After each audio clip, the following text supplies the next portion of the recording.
Dobrý deň, zdravím vás všetkých. Dnes sa nachádzame v Levickom okrese. Aktuálne prebieha žatva a týmto videom vám chceme ukázať výsledky použitia našej technológie. My teraz stojíme na pokusnej parcele repky, kde bola použitá technológia Belba Plus, ktorá je zostavená v spolupráci s doktorom Andrejom Brachačekom, riaditeľom výskumu a vývoja spoločnosti Invigo a samozrejme hlavne podľa potrieb porastu. Najväčší dôraz v tejto technológii sa kladie na rozvoj koreňového systému a na udržanie zdravého stavu porastu počas celej vegetácie. Preto si dnes pozrieme výsledky na tejto parcele pri použití tejto technológie a pozrieme si aj parcelku nedaleko, kde nebola použitá technológia. Poďme sa na to pozrieť. Repka na tejto parcele bola siata Strip-Till technológiou 19.8.2025. Ako môžete vidieť, stonky sú zdravé, zelené, semená v šešuliach sa prirodzene naliali a ich dozrievanie nebolo predčasne ukončené. Tu bola dosiahnutá úroda tento rok 3,7 tony z hektára. V tomto roku to hodnotíme ako výborný výsledok, nakoľko od januára sme mali dlhú periódu sucha. V tejto technológii sa podporoval aj rozvoj koreňového systému. Tieto tenké koreňové vlásky, ktoré tu môžeme vidieť, nám zabezpečovali príjem vody a minerálov. Čím viac týchto vláskov tu máme, tak tým sa nám zväčšuje absorpčná plocha.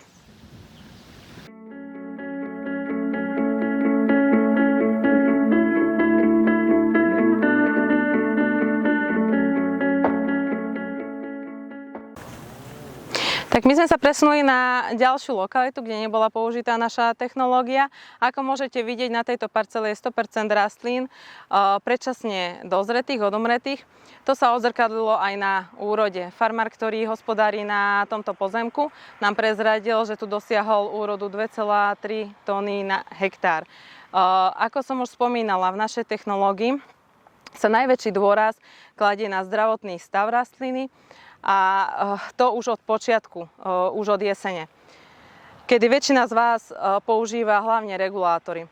Avšak v tomto období je kľúčové aplikovať účinné látky, ktoré kontrolujú penetráciu termofilných patogénov, ako je verticillium foma. Keď sa bližšie pozrieme na tieto stonky, na tomto pozemku, môžeme tu vidieť verticillium, ale vidíme tu aj pôvodcu fomovej hniloby, na ktorý už tebukonazol nefunguje. Tieto patogény sú schopné negatívne ovplyvniť vaše výnosy, ak proti nim nebojujeme na jeseň. Jarné aplikácie fungicidov vám už nemusia priniesť želaný efekt.